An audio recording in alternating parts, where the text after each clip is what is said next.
Governor, could you tell me about your involvement and why you got involved with the Georgia and Japan relations? Well, it starts back when I was governor. One of the Japanese business men from Kagoshima, Japan, had a relationship with WSB, the television station. He came over and talked to his friend. They came to see me in the governor's office, and he said, we'd like to talk to you about a sister state relationship with Japan.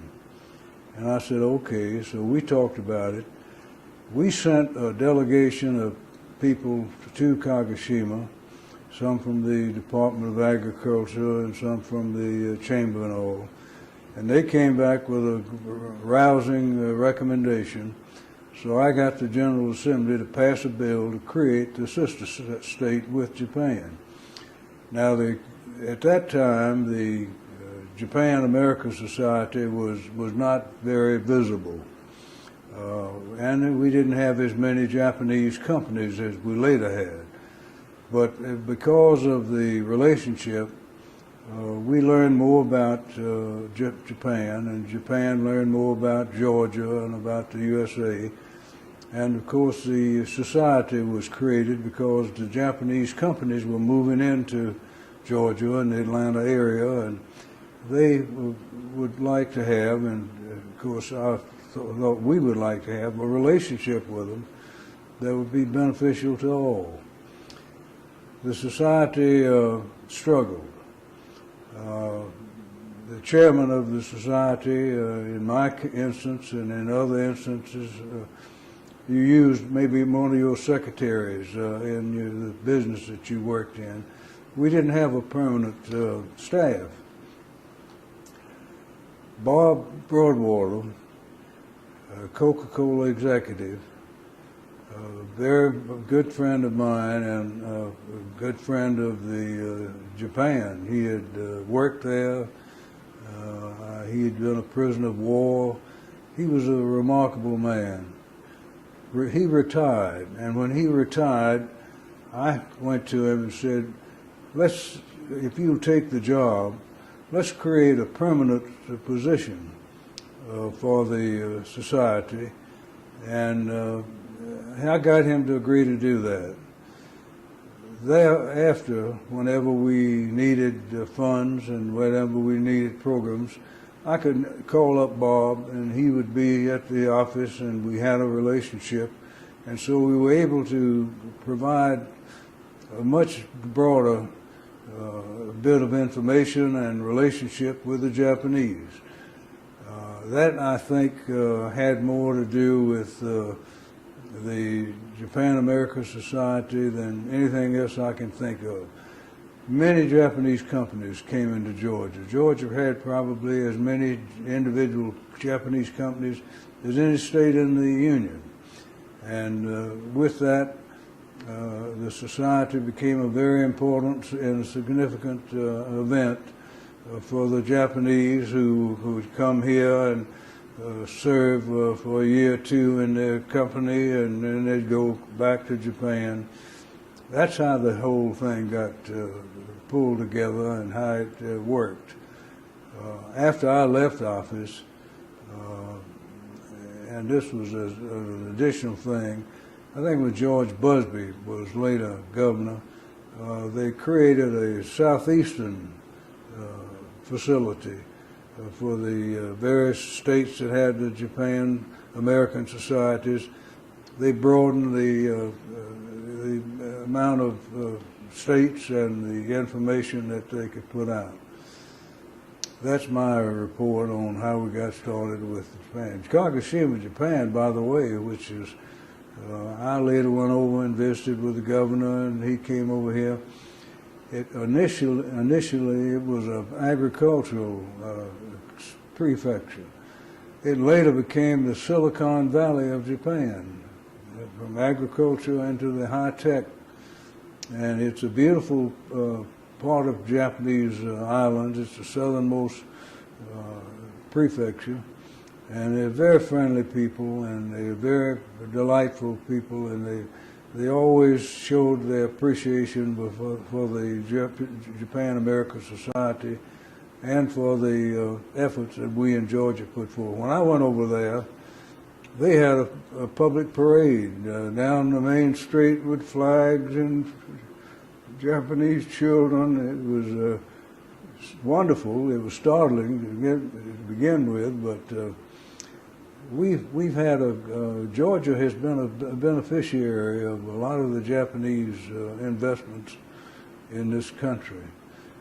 There have been other states, I think, that could have taken some of that business, but they didn't do it, and we were able to take it and develop it.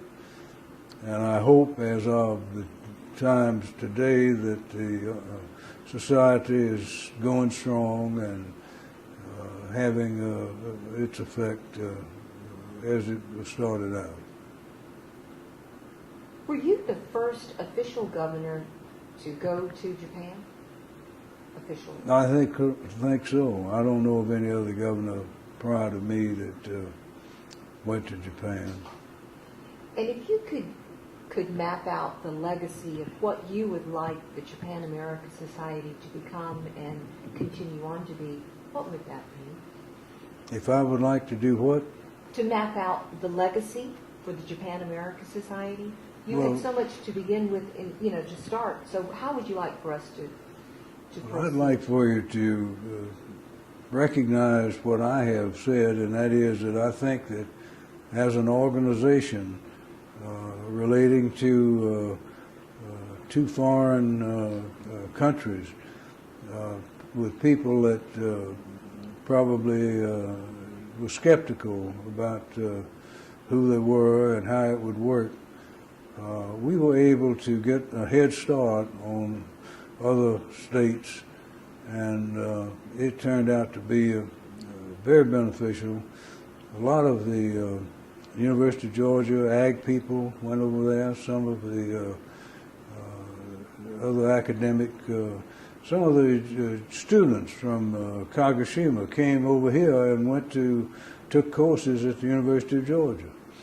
And some of the business people and academic people went from here to Kagoshima and became very familiar with and very friendly with the people who live there. You had this foresight and this insight of the importance of this Japan-Georgia bridge. Again, would you tell me about what you saw, why you made the efforts to make that bridge happen? Well, the world's getting smaller every day. I, of course, had been a veteran along with thousands of others in World War II, and I got acquainted with other parts of the world that I would not have been acquainted with had I not been involved in the war. And it's like Bob Broadwater, he had a similar situation. I think that this planet that we live on is really almost too small today, and back 40-something years ago it was much larger and much easier to communicate with each other. But most people were afraid of the Japanese, just like the Japanese were skeptical of the USA, because we had been enemies at war. I found, and I think people who were associated with me and associated with the society, that the Japanese individuals were just as good people and patriotic and wonderful business people and wonderful social people, that they found that we were not the big bugaboo that they thought we were.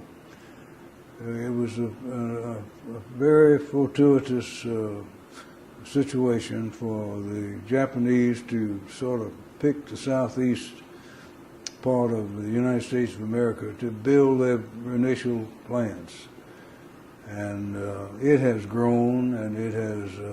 I'm not active today, but my understanding is that the society is strong and doing some wonderful things, and I'm proud to have had a part in seeing that it was created. Thank you so much, Governor. Thank you.